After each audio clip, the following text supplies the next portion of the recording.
ఇచ్చారు. ఒక్కసారి సీఎం రేవంత్ రెడ్డి హామీ ఇస్తే మరి 100% చేస్తారని ప్రజలు, కాంగ్రెస్ కార్యకర్తలు కూడా నమ్ముతున్నారు. జోగు రామన్న నీ రాసలీల సీడీ పార్సెల్ పంపాలా అని బీజేపీ ఎమ్మెల్యే పాయల్ శంకర్ సంచలనమైన కామెంట్స్ చేశారు.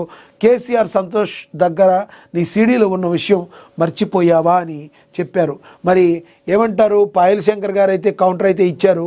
మరి జోగు రామన్న ఎలా రియాక్ట్ అవుతారో మనమైతే చూడాలి. మరి ఇప్పటికీ కూడా చాలామంది చెప్తారు ఇద్దరే దొందే ఆదిలాబాద్ నియోజకవర్గంలో ఒకరికొకరు ఫైటింగ్ చేసుకుంటున్నట్టుగా యాక్టింగ్ చేసి ఇద్దరు ఒకరికొకరు సహకరించుకుంటారు. అలా సహకరించుకునే విధానంతోనే అక్కడ కాంగ్రెస్ పార్టీకి కావాలని దెబ్బ పడింది ఆ రోజు టైంలో అని ఇప్పటికీ కూడా అనేక ఆరోపణలు ఉన్నాయి. మరి వీళ్ళిద్దరి డ్రామా ఎంతవరకు ఉంటుంది అనేది మనం చూడాల్సి ఉంది.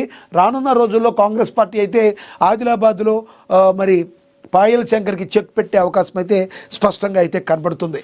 ఇక నా కొడుకైనా తప్పు చేస్తే శిక్ష తప్పదని రావుగా కన్స్ట్రక్షన్పై కేసుపై మంత్రి పొంగులేటి స్పందించారు. అధికారాన్ని అడ్డుపెట్టుకుని కేసును ఆపే ఉద్దేశం లేదని ఆయన తెలియజేశారు. తప్పు చేస్తే తన కుమారుడికైనా శిక్ష అర్హుడేనని, చట్టం ముందు అందరూ సమానమేనని రాష్ట్ర మంత్రి పొంగులేటి శ్రీనివాసరెడ్డి చెప్పారని కూడా ఇందులో ప్రచురించడం జరిగింది.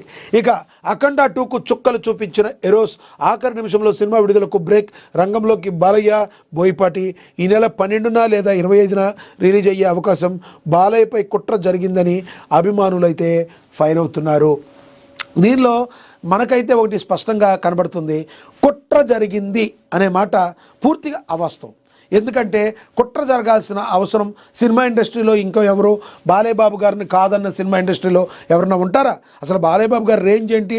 ఆయన రేంజ్కి టాలీవుడ్లో కానీ ఏదన్నా కుట్ర జరిగే అవకాశం ఉంటుందా? అదేమి కాదు.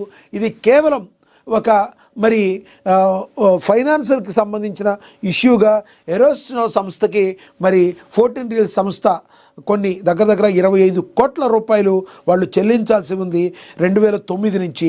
కానీ ఇప్పటి వరకు కూడా వాళ్ళు చెల్లించలేదు. అవి వడ్డీతో కలిపి దాదాపు 52 కోట్ల పై చెలుకు అయింది. కోర్టు కూడా దాన్ని వాళ్ళు పే చేయాలని చెప్పింది. తద్వారా ఈ సినిమా ఆగిపోవడం అనేది జరిగింది. ఇది కంప్లీట్గా ఇది 14 రీల్స్ సంస్థ చేసుకున్న తప్పుగా భావించవచ్చు.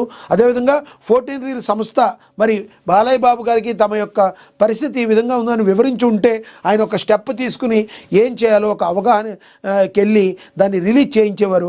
అది కూడా చేయకుండా గమ్మున ఉండి ఈ రోజున మరి పెద్ద ఇమేజ్, గ్రేట్ ఇమేజ్ ఉన్న మరి బాలయ్య బాబు గారి సినిమా ఆగిపోవడానికి 14 రీల్స్ సంస్థ ప్రధానమైన కారణమైంది. మనందరికీ తెలుసు హరిహర వీరమల్లు సినిమాకి కూడా ఇలాంటి ఫైనాన్స్ కష్టాలు వస్తే పవన్ కళ్యాణ్ గారి సినిమాకి పవన్ కళ్యాణ్ గారే చొరవ తీసుకుని మరి ఆ ప్రొడ్యూసర్ దగ్గరికి వెళ్ళి నేనున్నానని చెప్పి ఆయన ధైర్యం చెప్పి ఆయన ఏం చేయాలో ఆ పనులు చేసి సినిమా రిలీజ్ అవటంలో కీలక పాత్ర పోషించారు.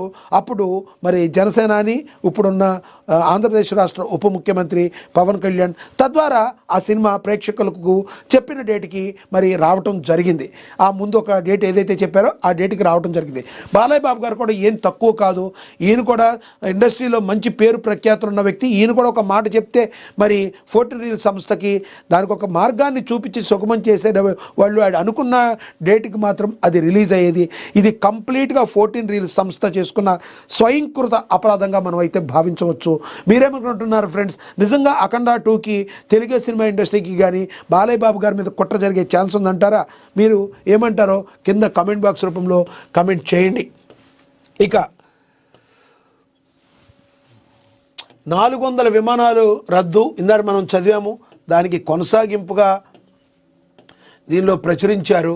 ఇక అవకాశం ఇవ్వండి న్యాలపట్ల నరేందర్ రెడ్డి చెప్పారు. ఎందుకంటే తను ఆశీర్వదిస్తే నేను తను గెలుస్తానని కూడా చెప్తున్నారు. అఖండ 2కు చుక్కలు చూపించిన ఎరోస్ సంస్థ. కేవలం ఇది ఎరోస్ సంస్థకి బాకీ పట్టడం వలన మరి ఇది అయితే జరిగింది. 14 రీల్స్ సంస్థ బాకీ పట్టడం వలన. ఇక అలాగే దేవ్జీ రాజురెడ్డి మాతోనే ఉన్నారు. మావోయిస్టు అగ్రనేత వికల్ప్ పేరుతో లేఖ విడుదలైంది. లొంగిపోయేందుకు పోలీసులకు ఎలాంటి ఒప్పందం కుదరలేదని మళ్ళీ ఇక్కడ రాయడం జరిగింది. ఒక పక్కన ఆపరేషన్ కగార్ పేరుతో ఇప్పటికే ఎంతోమంది మావోలు లొంగిపోతూ